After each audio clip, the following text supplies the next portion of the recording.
झारखंड में दूसरे चरण का मतदान काफी दिलचस्प होगा क्योंकि इसी चरण में मुख्यमंत्री हेमंत सोरेन और उनके भाई, पत्नी, भाभी से लेकर विधानसभा अध्यक्ष, नेता प्रतिपक्ष, पूर्व मुख्यमंत्री समेत कई बड़े बड़े नेताओं का लिटमस टेस्ट होगा। इनके मुकाबले में ऐसे ऐसे प्रत्याशी हैं जो इन बड़े नामचीन नेताओं का खेल बिगाड़ सकते हैं। मतलब असली खेला तो इसी चरण की 38 सीटों पर होगा। विधानसभा चुनाव का दूसरा चरण ही झारखंड की राजनीति का भविष्य तय करेगा। तो आज हम जानते हैं कि वो कौन कौन से बड़े चेहरे हैं जिनकी किस्मत का फैसला दूसरे चरण के चुनाव में होगा। जोहार, आप देख रहे हैं लोकतंत्र 19 और मैं हूं आपके साथ अंशु। दूसरे चरण का चुनाव 20 नवंबर को होना है। इसके बाद 23 नवंबर को चुनाव का रिजल्ट आ जाएगा। दूसरे चरण के चुनाव में तो सबसे पहला नाम मुख्यमंत्री हेमंत सोरेन का ही आता है। उनकी सिटिंग सीट बरहेट में इस बार मुकाबला टक्कर का माना जा रहा है। उनके खिलाफ भाजपा ने गमालियल हेम्ब्रम को उतारा है। वहीं हेमंत सोरेन की पत्नी कल्पना मुर्मू सोरेन की विधानसभा सीट गांडे में भी 20 नवंबर को चुनाव होना है। उपचुनाव से राजनीतिक पारी खेलने के बाद कल्पना सोरेन पहली बार विधानसभा के चुनाव में नजर आने वाली हैं। उनके मुकाबले में भाजपा ने मुनिया देवी को उतारा है जो कल्पना का खेल बिगाड़ सकती हैं। इसी चरण में हेमंत सोरेन के छोटे भाई बसंत सोरेन की सीट दुमका में भी वोटिंग होनी है। इस बार उनका मुकाबला भाजपा के सुनील सोरेन से होगा। गौरतलब है, सुनील सोरेन ने साल 2019 के संसदीय चुनाव में शिबू सोरेन जैसे दिग्गज नेता तक को हरा दिया था।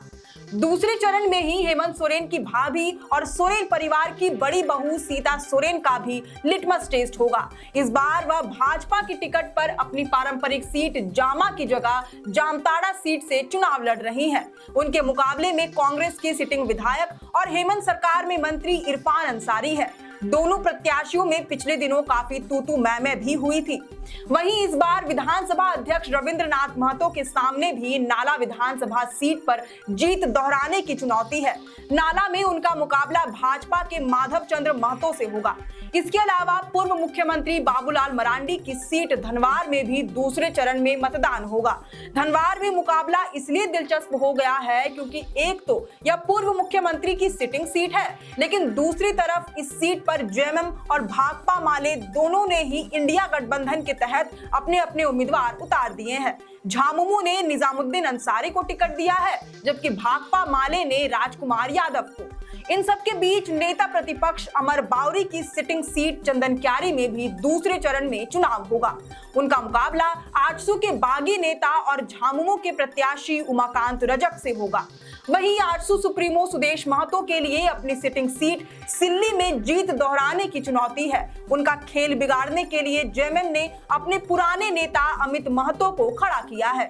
इस बीच झामुमो के बागी नेता लोबिन हेम्ब्रम की प्रतिष्ठा भी दांव पर लगी है।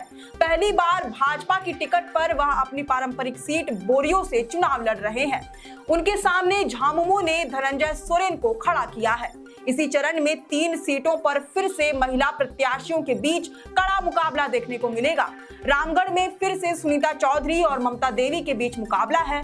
झरिया में फिर से देवरानी जेठानी के बीच चुनावी जंग छिड़ गई है। पूर्णिमा नीरज सिंह और उनकी देवरानी रागिनी सिंह के बीच कड़ा मुकाबला देखने को मिलेगा।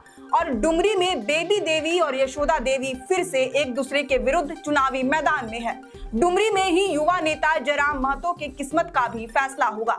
हालांकि जयराम महतो बेरमो से भी चुनाव लड़ रहे हैं, जहां से उनके ही आंदोलन के साथी रहे तीर्थनाथ आकाश ने चुनावी ताल ठोकते हुए लड़ाई को चतुष्कोणीय बना दिया है। बता दें कि यहां पर मुख्य मुकाबला कांग्रेस के अनूप सिंह और भाजपा के रविंद्र पांडे के बीच है। इस बीच महागामा और जामा विधानसभा सीट पर भी सबकी निगाहें टिकी रहेंगी। महागामा से कांग्रेस की सिटिंग विधायक और हेमंत सरकार में मंत्री दीपिका पांडे सिंह मैदान में है, तो वहीं जामा सीट पर भाजपा की बागी नेत्री लुइस मरांडी झामुमो की टिकट पर चुनावी ताल ठोक रही हैं। अब दूसरे चरण के चुनाव में देखना होगा कि ये तमाम बड़े चेहरे इस बार अपनी प्रतिष्ठा बचा पाते हैं या नहीं। वैसे इस पर आपकी क्या राय है, ये हमें कमेंट करके जरूर बताएं। अगर आपको ये वीडियो पसंद आया हो तो इसे जरूर से लाइक और शेयर करें। हमारे चैनल लोकतंत्र 19 को फेसबुक पर फॉलो और यूट्यूब पर सब्सक्राइब करना ना भूलें। हमारा एक और चैनल है द ग्राम सभा, उसे भी जरूर से फॉलो और सब्सक्राइब कर लें। फिलहाल लेते हैं अलविदा। जोहार।